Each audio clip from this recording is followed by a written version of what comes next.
Dang, not a big Desmond Ridder guy, I see. It was ugly. I didn't like watching that game. Yeah, No. yeah. Speaking of Desmond Ridder, his old coach when he was with the Falcons was Arthur Smith. Arthur Smith, now the offensive coordinator of those Pittsburgh Steelers. And boy, do we have a good show this preseason when it comes not just to the AFC North, right?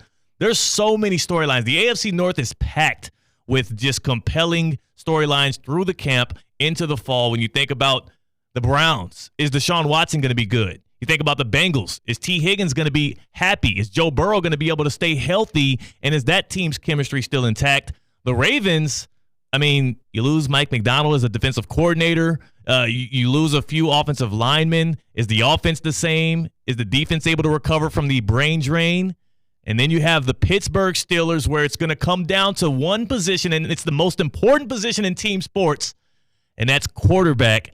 Mike Tomlin addressed the media about the quarterback position. Of course, you got Russell Wilson and Justin Fields on one-year deals. Wilson, it feels like this is do or die for him in his career. Justin Fields, he has an opportunity to take over and become a future starter in this league and make some major money if he's able to step into position. But here's Mike Tomlin. Before we get into where the Steelers should go with this quarterback room, here's Mike Tomlin when he was asked specifically how he's going to manage QB reps throughout this preseason. You guys think I'm actually back myself into a corner, so you guys are going to ask me daily about the rep allocations? And no way. I've been on the job too long for that. He's a vet. He said very carefully will he manage those, and there's no way at all he's going to tip his hand about who's going to lead. So he did say before the season, Russell Wilson's in pole position. He will be the starter, though today Wilson had a calf soreness, so he was out, and Justin Fields took some QB1 reps, and we saw some Twitter highlights come out that looked pretty good, and there's some hype around whether or not Justin Fields can have a reclamation in Pittsburgh. But here's what I really think about this, C-Cat, because everybody's wondering, well, what's Theo think about the Pittsburgh Steelers quarterback situation? Like, when you woke up this morning, weren't you just sitting there racking your brain? I wonder what Theo's going to say about Fields versus Wilson. In the shower, applying the shampoo, eyes closed. I was thinking about that, yes. This, you know what? Wonder no longer. This is exactly how it should pan out, and this is what would be most beneficial for Justin Fields. If you're Justin Fields and you have an opportunity now to have that reclamation, you see what guys like Trevor Lawrence are making without any real success in the NFL. Jared Goff, Tua's about to make. Brock Purdy's going to get paid. You have a chance to be on that level of quarterback if you can perform well. And I would say if you're Justin Fields, you want to get as many of these first-team reps in the preseason as possible, but you want it to be Russell Wilson starting out of the gate for the Steelers so that you can have an opportunity to sit back, learn that Arthur Smith program and that system for as many weeks as possible until Russell Wilson, either one of two things happens. He inevitably fails, and the Steelers are underperforming on offense, which, given the track record from Wilson over the past couple of years, his deficiency in throwing the ball over the middle of the field, which is where Arthur Smith seems to like to direct his offense, and the fact that he's 35 years old, so a calf strain in the offseason could turn into something more during the season. By week 4, week 5, week 6, the fans are chanting, we want Justin Fields. The Steelers are underperforming like they've done a lot of different years early on, and Fields gets to step in with that runway, learning the offense more from behind, watching the mistakes Wilson makes, and being a more dynamic runner, a guy that has probably a bigger arm than Wilson right now, interjecting some new energy into that offense. Like, Justin Fields, if you're listening, get all the reps you can right now in the preseason and the camp and everything like that, but you're going to want to start the season on the bench, wait 5 or 6 weeks until your name is called, and then go take that thing by the horns, because I do feel like as everybody's out on the Steelers, Arthur Smith dragged Desmond Ridder, right? Who else was out there playing quarterback for the Atlanta Falcons? Was it Taylor Heineke at a certain point? He dragged these dudes to 8-9 win seasons without an elite defense as a head coach. We saw what Arthur Smith did in Tennessee as an OC for Ryan Tannehill, pulling out the best seasons that he's ever had. Justin Fields is way more athletic than those guys, way more dynamic, and if he has time to really sit back and get a hold of this offense, I think it's a perfect runway and perfect situation for Justin Fields to take over and be a good starter and maybe even the quarterback of the future for the Pittsburgh Steelers. But it only happens if he gets to sit the first few weeks. I looked at that Steelers schedule, and there's a few teams in there in the first 5-6 weeks that can absolutely dismantle Justin Fields' confidence, I would say just throw Russell Wilson to the Wolves and you come in and save the day. C-Cat, am I on the right track here right now? Is that the best case scenario for not just the Steelers but also for Justin Fields? Do you think there's a scenario in which Justin Fields lights it up and puts a lot of great stuff on film during practice in Russell Wilson's absence to where they do make the switch? Is that possible to lose your quote-unquote starting job? You never actually started a regular season game in this scenario? I think with Mike Tomlin, the way that he runs that franchise and the amount of he's just so consistent and so level-headed, I think no matter what happens this camp outside of an injury to Wilson in the preseason, he's going to be the day one starter. Like Russell Wilson's going to start for the Steelers when they open up against the Falcons in Atlanta on September 8th. But again, then you got the Broncos, elite pass defense. Then you got the Chargers at home in the next week, a Jim Harbaugh coach defense. They're going to be competitive. You got the Colts the next week. Maybe Russell Wilson bounces back. But then again, week 5, home to the Cowboys. I can see Russell Wilson running for his life right now away from Micah Parsons. Week 6, that Raiders defensive front, they're going to be at Vegas. The Steelers are. You ain't got a lot of options on that offense right now when it comes to weapons if you're Russell Wilson, and you're going to be running for your life. Christian Wilkins out there, Max Crosby, the other guy on the edge. That's a good front and a well-coached defense. And then you got the Jets after that. I think that 3-game stretch, Cowboys, Raiders, Jets, that can be the dismantling, especially if Justin Fields is playing in that might be tough for him. You let Russell Wilson go through that, and then week 7, Justin Fields gets to come in and be the at home against the Giants on October 28th. He can be the hero and throw for 2 touchdowns, run for 2 more, and put some batteries into the back of those fans waving the terrible towels. There's a perfect runway for Justin Fields. Impress in camp, let Russell Wilson start, and be the hero and take over. It's perfectly laid out. Counterpoint.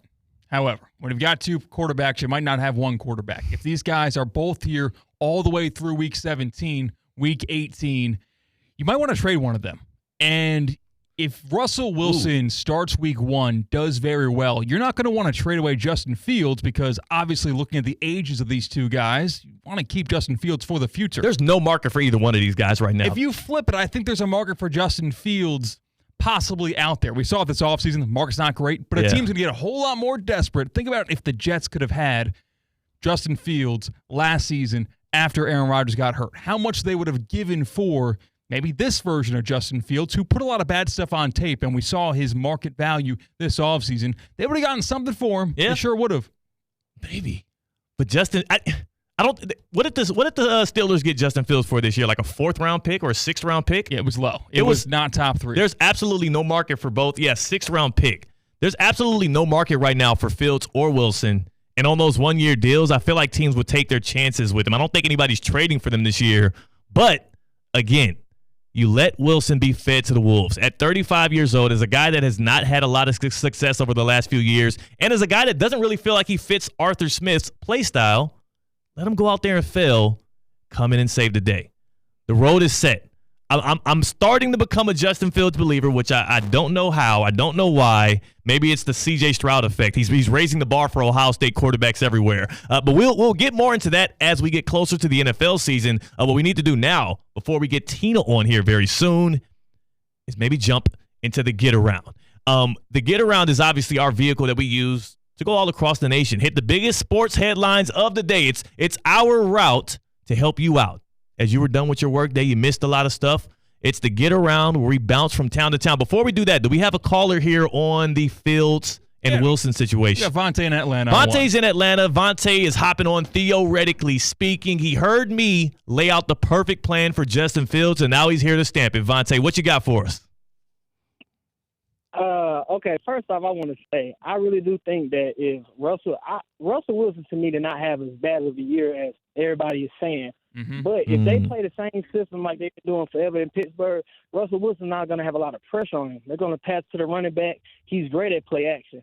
I think if he wins 2 or 3 out of the first 6 games, he's going to start, and I think it's actually going to be worse for Fields. Reason being, they're going to hold off a whole year, I think. I don't think they're going to trade him. I think he may be the quarterback for the future, maybe. But I think if Russell does good at the beginning, which he's capable of, I really do think he will be their starter. That's a good call. I appreciate the call, Vontae, because, that is the danger of starting on the bench if you're Fields.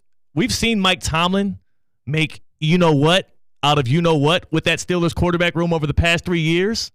And it is a bit of a fear. If Russell Wilson just holds them slightly above water long enough to keep Fields on the bench and he never gets to prove himself, well, what kind of deal are you able to negotiate for next year? Remember, they declined that fifth-year option. If you don't get any time on the field to show how good you are, you might have to sign one of those Jordan Love prove-it deals or something less than that just to get a chance to get on the field and prove yourself. It is a bit of a risk, I will admit, but I'm willing to hedge my bets. I'm willing to short Russell Wilson stock in order to actually have a better chance, because I think throwing Fields out there too early, if he gets embarrassed this year, if he does start in these first few games and it looks bad, like, that's a career ender. So you're thinking this is not an Atlanta Falcons, Kirk Cousins, Michael Penix Jr. situation, because Penix Jr. is pretty old too. and Justin Fields went into the league pretty young. Yeah. So I didn't look at their ages, but they're not too far apart. Both aging quarterbacks that had their better years behind them. Who knows? Yeah, and I think the difference is Russell Wilson is on that one-year deal. Kirk Cousins has $100 million guaranteed, and I think they have guarantees that run through part of the third year there, whereas Michael Penix Jr. is also on the first year of his rookie contract. A lot more leeway for both of those guys to stay in Atlanta. We don't know who the hell is going to be behind center for the Pittsburgh Steelers. Let's do a quick get around.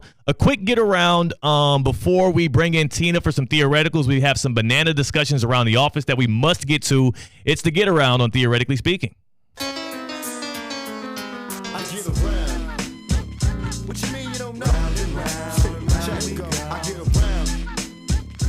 The Get Around today brought to you by EDS Air Conditioning and Plumbing, EDSisyes.com. We'll get to that, but first, our first stop. Next stop, Santa Clara. The Bay is burning.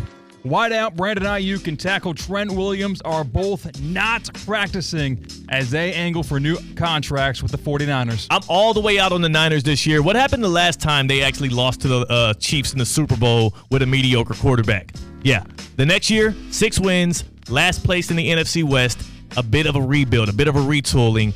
I believe that same thing's going to happen this year. It's more likely the 49ers miss the playoffs than it is they actually make it back to the Super Bowl. That disease of me is starting to set in, and they haven't even gotten that Super Bowl yet. Kyle Shanahan's reaching for straws. Hey, Bill Belichick, can you save me? Can you come help a brother out? Well, I'll let you know right now, ain't no life raft. Steve Wilkes, scapegoat, I hope what you got to replace him was worth it, because the 49ers are going to be on the outs of the playoffs this year. Super Bowl hangover en route. next stop, Wee Harry Fuentes. Love it. Canadian sailor Sarah Douglas showed off the goodie bag she got in her Olympic Village room. Oh, nice. It came packed to the brim with condoms. Well, and I get it. You know, athletes don't like to get the freak on. It's like a little, month and a half camp. A lot of good-looking people in shape at the highest of the high of their careers. So, might get a little freaky out there. It made me think, though, if you are, just casually dating an Olympian and they go off to the Olympic Village, are you, worried if you're not invited out there to be able to go? Maybe y'all aren't far enough in that talking stage, in that dating stage to be able to visit? That's concerning. Yeah, so if you are the spouse or the boyfriend, girlfriend of an Olympic athlete, it's almost like the everyday person finds out that their girlfriend's going on the girls' trip to Miami.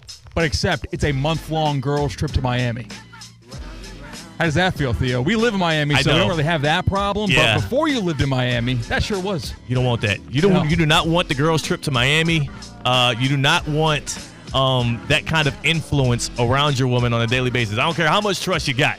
You have a little bit more anxiety around that. And I would say, anybody out there dating an Olympic athlete, as they head off to Paris, just, be conscious. Nightly FaceTimes. Got to have them scheduled. Put an alarm every single night, 9 p.m., nightly FaceTime. You might be able to get your freak on after a little morning practice over there, though. It's nothing else to do. They're just training and apparently getting a freak on. I didn't want to say what I was actually going to say because that would have been worse. Let's get out of the get around before I get bounced out of here. The get around again brought to you by EDS Air Conditioning and Plumbing. EDS is yes. EDSisyes.com, actually. That's where you could go to find out about your trusted AC experts in Palm Beach County. I mean, it don't get much higher than this. An 4.8-star Google rating with over 760 reviews, and that's because EDS has been keeping you cool since 2006. They've been doing it and doing it and doing it well. You got 24/7 support at edsisyes.com. You get timely service, and I do mean this. I literally just had an EDS appointment. I just hopped online, edsisyes.com. I scheduled it around my day, and they're going to give you an alert ahead of time. They're going to show up on time, and they're going to take care of you at your convenience. You can book it online, edsisyes.com, and they're here for you. All of your AC and plumbing needs can be found in one place, edsisyes.com. Kick it with the real people out here getting around. I love to get around. On the other side, we got to get Tina, and we got Banana Gate at ESPN West Palm. We're getting to the bottom of this thing. That's CCAT. I'm Theo Dorsey. We're Theoretically Speaking on ESPN 106.3. Live from the Anajar and Levine Accident